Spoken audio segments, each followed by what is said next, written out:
que se recebe, é perdoando que se é perdoado, e é morrendo que se vive para a vida eterna.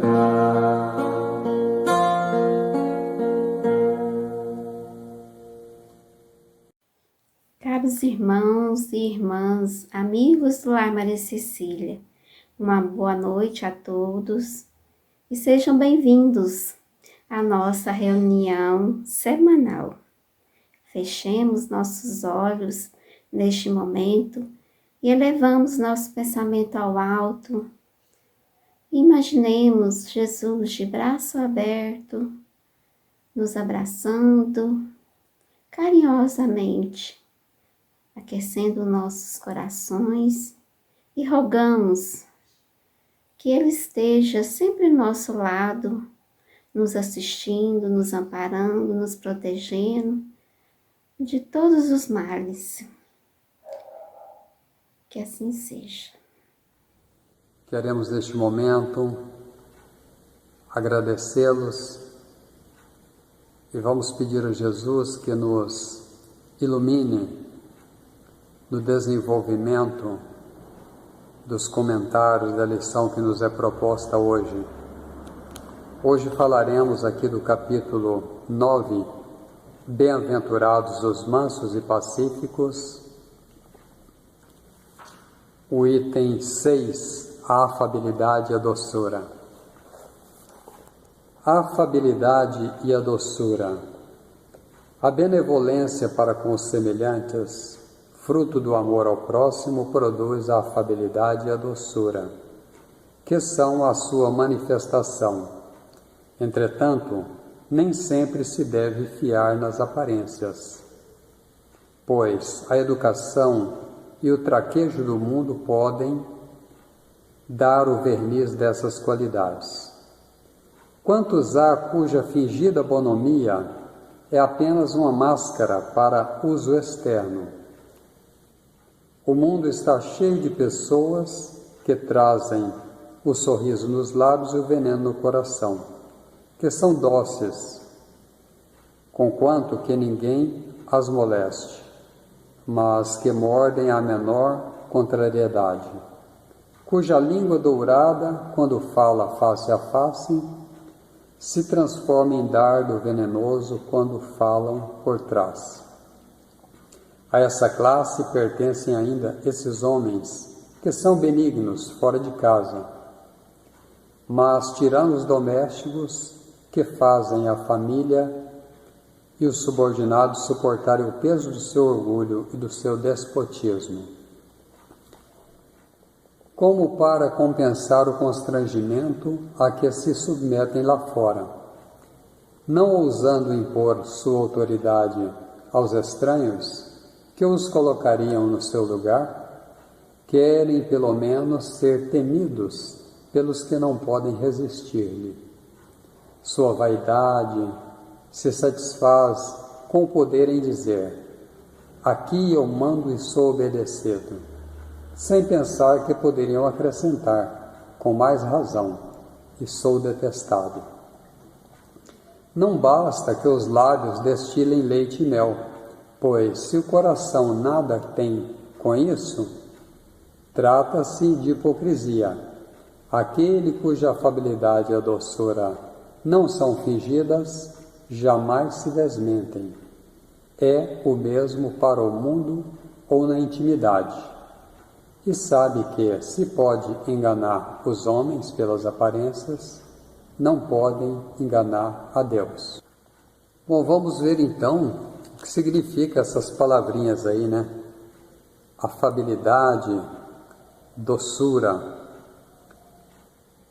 Aqui, segundo o dicionário, nós temos que a afabilidade é a qualidade ou comportamento de quem é afável, cortês, delicado, benevolência, cortesia, amabilidade. Então está relacionado com esse trato para com as pessoas, né?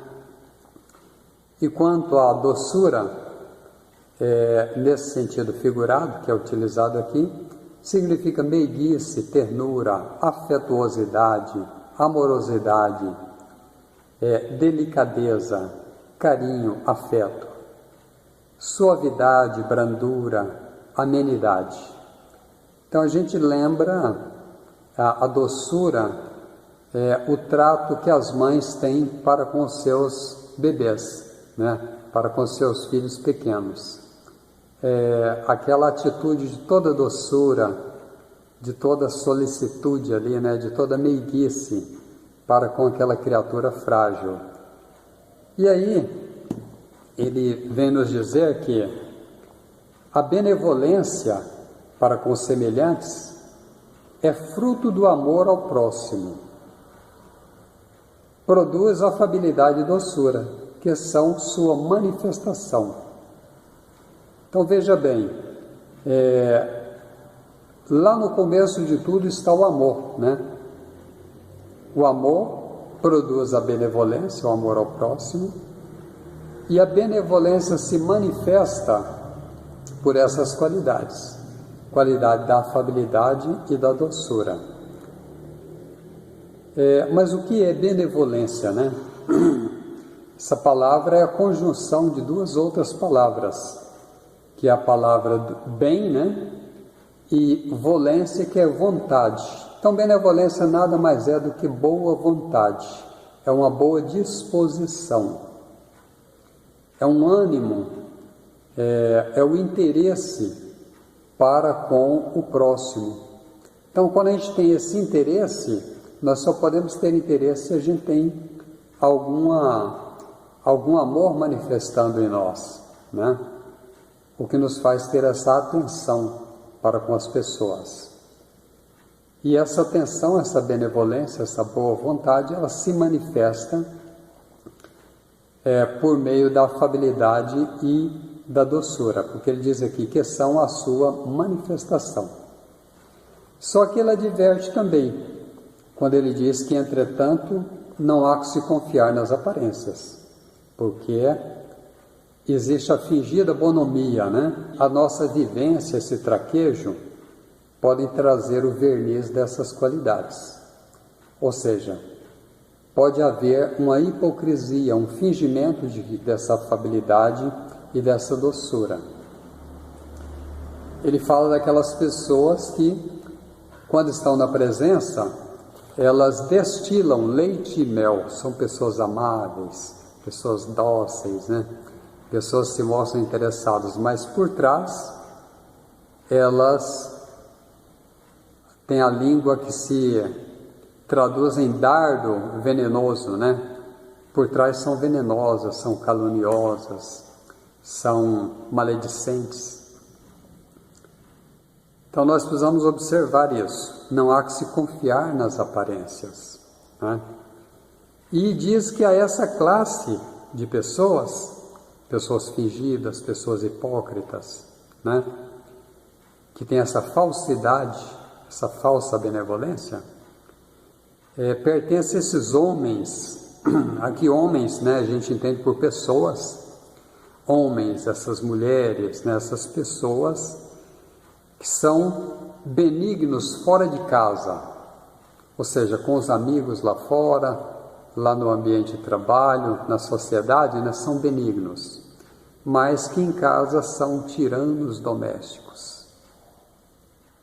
Em casa manifesta o seu despotismo. Elas querem descarregar na família as suas frustrações que trazem lá de fora. Às vezes o chá de cadeira que ele tem que enfrentar lá, né, diante de um cliente, as chamadas de atenção do patrão, as advertências, todas as suas frustrações lá fora trazem, às vezes, querem descarregar nos familiares dentro de casa. E costumam dizer, né, aqui eu mando e sou obedecido.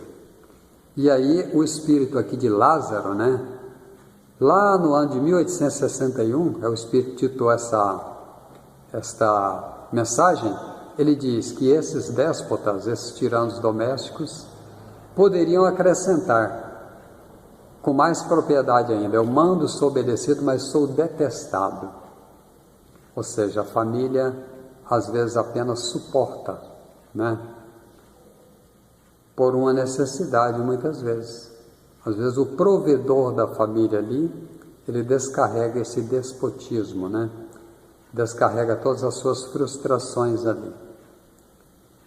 E adverte que essas pessoas que agem assim, né, são hipócritas. E ele vem dizer aqui, na sua vaidade se satisfaz com o poder. É uma questão de vaidade, né? Não ousando impor sua autoridade aos estranhos, que os colocariam no seu lugar, querem pelo menos ser temidos pelos que não podem resistir-lhe. Então, quando se fala de doçura, de afabilidade, né? Aqui o espírito Lázaro toma emprestado uma qualidade dos alimentos, a qualidade da doçura, né? A gente imagina uma pessoa quando está experimentando um alimento doce, ela tem um semblante agradável, né? Assim como se estiver chupando um limão, ela vai fazer careta, né? Se estiver tomando um chá amargo, vai fazer aquela cara amarga também. Então existem pessoas dóceis, né? São essas pessoas afáveis, essas pessoas benevolentes, essas pessoas atenciosas, essas pessoas meigas. E existem pessoas azedas, são as pessoas mal-humoradas. As pessoas que já acordam ali com um mau humor danado e quer destilar o seu mau humor, né? Nas outras pessoas. Eu me lembro, há algum tempo, quando eu era um prestador de serviço, certa vez chega um casal de clientes e a mulher está ali tentando explicar o que ela queria, né? O problema que ela queria que eu resolvesse. Eu era um prestador de serviço na área de eletrônica, e aí ele interfere no meio lá, ela fala, calma meu amor, deixa eu explicar aqui. E ele diz assim, calma o quê? Você sabe que tudo me irrita. E eu fiquei pensando, quão triste é a vida dessa pessoa que se irrita com tudo, né? Essa pessoa azeda. Então, se existem pessoas dóceis, que são as pessoas meigas, benevolentes, atenciosas, existem pessoas azedas, são as mal-humoradas. E o mau humor faz muito mal.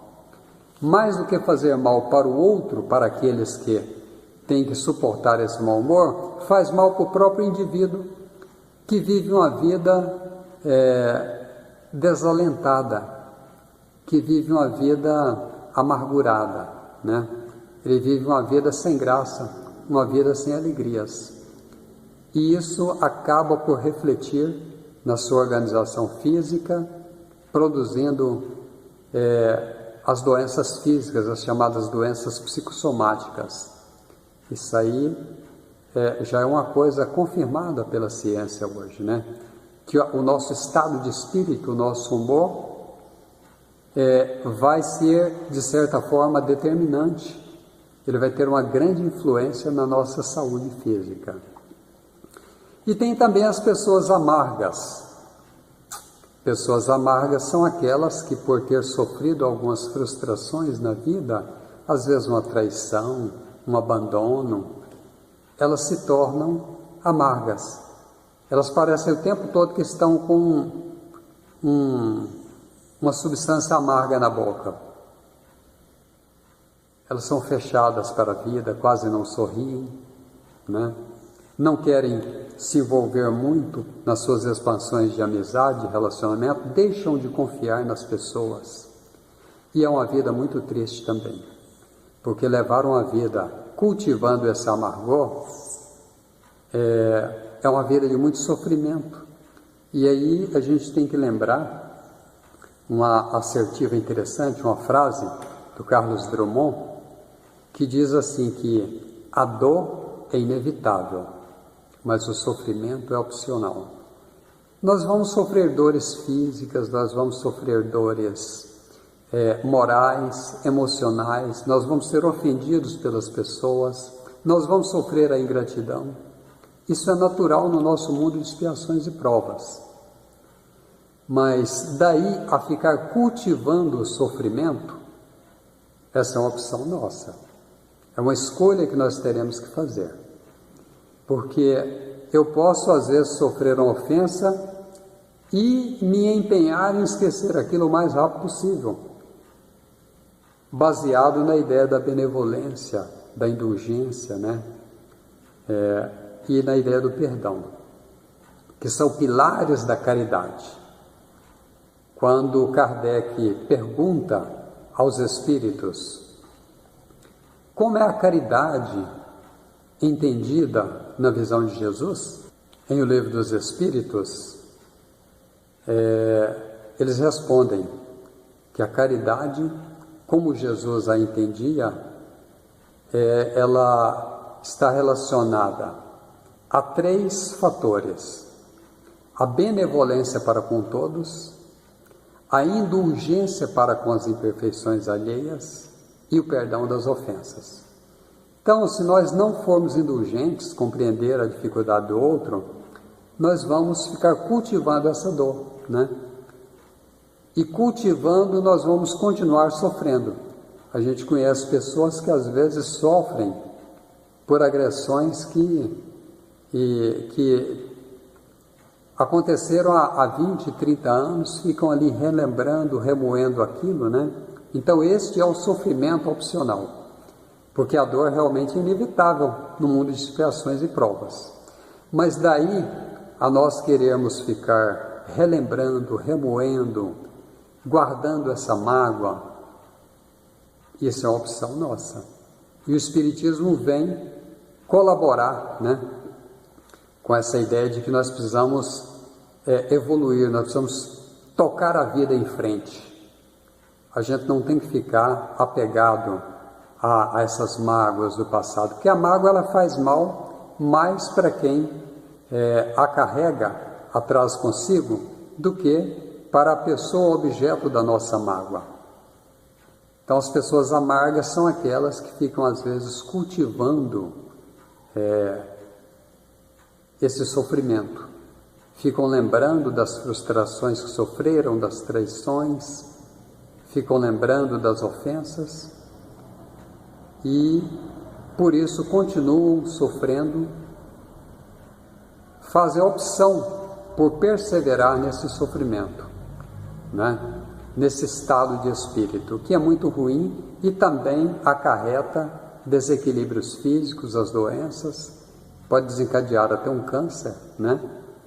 Há estudos sérios, estudos científicos que mostram que a maioria dos cânceres,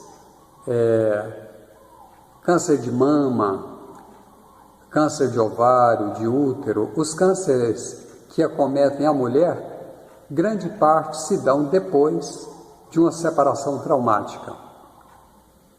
Essa dificuldade de lidar com essa situação, com essa nova situação. O que acontece é que, às vezes, nós já trazemos ali na nossa genética essa predisposição para algumas doenças, inclusive para o câncer, né? Mas daí, depois de uma grande frustração, a nossa imunidade cai muito e aciona aquele gatilho. É isso que dizem os especialistas. Então não é aquele acontecimento em si que desencadeia as nossas doenças psicossomáticas e até mesmo a questão do câncer. É a nossa postura diante do acontecimento. Como a gente reage. O Espiritismo está aí, então, para nos orientar, nos educar, né? Para que nós possamos aprender a reagir melhor diante dessas circunstâncias, cultivando a benevolência, a indulgência, compreendendo que todas as pessoas são falhas, que todas as pessoas que estão aqui no nosso meio são pessoas que trazem dificuldades, elas trazem ainda os seus defeitos espirituais, elas trazem ainda os seus vícios, assim como nós também. Então, se nós também somos imperfeitos e precisamos da indulgência do nosso semelhante, precisamos o tempo todo da indulgência das pessoas que convivem conosco, não é diferente para o nosso próximo. Principalmente a convivência em família, né? Nós estamos o tempo todo precisando da indulgência dos nossos familiares, da esposa, dos filhos, dos nossos pais. E eles também precisam da nossa, porque somos todos viajantes desse mesmo barco, né? Nesse mundo de expiações e provas. Ainda somos imperfeitos, e por sermos imperfeitos, nós cometemos erros, nós ofendemos pessoas, somos ofendidos por essas pessoas, temos atitudes infelizes, fazemos escolhas erradas ainda. Mas a proposta da doutrina espírita é justamente essa proposta do autoconhecimento, e a partir do autoconhecimento, nós começamos a trabalhar as nossas dificuldades, para nos tornarmos melhores.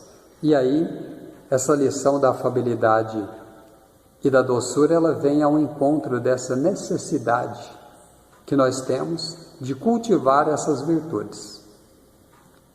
No começo vai ser um exercício às vezes difícil, mas não vai ser fingido, porque a gente está ali exercitando. É diferente da gente exercitar uma virtude que ainda não tem, querendo torná-la natural, né? E da gente fingir que tem para enganar as pessoas. A proposta do Espiritismo não é a de fingirmos que temos virtudes que ainda não alcançamos, mas de cultivarmos essas virtudes para que através deste hábito constante nós vamos poder aos poucos desenvolver em nós essas virtudes. À maneira do atleta, que não tendo ainda o condicionamento físico adequado, ele está ali exercitando todos os dias para adquirir esse condicionamento. Dessa mesma maneira, nós precisamos exercitar as qualidades, exercitar as virtudes, buscar tratar bem as pessoas, fazer com elas aquilo que a gente gostaria que elas fizessem conosco. Todo mundo gosta de ser tratado com afabilidade e doçura. Se nós gostamos de ser tratados assim, então nada mais conveniente que a gente busque também tratar o próximo, né, como a gente gostaria de ser tratado por ele. Dessa forma, como o Espiritismo tem essa proposta, né, de esclarecer, consolar e propiciar essa educação das almas de espíritos, seja no corpo físico ou desencarnados, a doutrina nos traz essa bela lição de hoje, né, dizendo que a benevolência para com os semelhantes é um fruto, um resultado do amor ao próximo, e que ela produz a afabilidade e a doçura, que são a sua manifestação. Vamos então buscar ser um pouco mais benevolentes para com o nosso próximo. Vamos fazer ao próximo aquilo que a gente gostaria que ele nos fizesse. Dessa maneira, nós vamos, aos poucos, nos tornando cada vez mais afáveis, mais dóceis, porque através desse exercício nós vamos consolidando em nós essas virtudes. E para finalizar, lembrando que Kardec pergunta aos espíritos superiores qual seria a maneira mais eficaz, mais rápida da gente alcançar essa transformação tão necessária, né, da nossa melhoria. E vem a resposta de Santo Agostinho dizendo: um sábio do passado já vos disse, conheça-te a ti mesmo. E aí Santo Agostinho nos dá a dica. Ele fala que ao final de cada dia ele fazia uma reflexão. Nessa reflexão ele buscava rememorar o seu dia, ver como foi o seu relacionamento com as pessoas, se falhou, se acertou, e aí ele buscava se programar para no dia seguinte ele se empenhar mais em agir da maneira correta, ser mais afável, mais dócil, mais benevolente, né? Mais compreensivo, mais prudente. Que Jesus possa nos abençoar, nos amparar nos nossos propósitos mais sinceros, propósitos de melhoria, principalmente nesse momento porque estamos passando um momento crucial para a humanidade diante dessa pandemia, onde temos aprendido muito, onde temos tido tempo para refletir sobre a nossa fragilidade diante da vida física, e vamos pedir a Ele que nos ampare para que possamos nos empenhar cada vez mais, que mesmo diante do nosso distanciamento físico que a gente está vivendo hoje, distanciamento social, possamos nos aproximar emocionalmente, afavelmente, fraternalmente mais das pessoas. Que as bênçãos de Jesus sejam conosco, hoje e sempre, que assim seja. Prezados irmãos e irmãs, vamos neste momento pedir a fluidificação das nossas águas. Bom e amado Mestre Jesus, benfeitores amigos, rogamos, ó Mestre, a fluidificação das nossas águas, que seja colocado do laboratório divino o remédio necessário que cada um precisa, Senhor, para o alívio das enfermidades do corpo, da mente e do espírito, as curas do corpo, as angústias da mente, as depressões, as ansiedades, Senhor, que sejam aliviados e que sejam revigoradas as energias de cada irmão através desse remédio que está sendo colocado nas nossas águas. Que assim seja.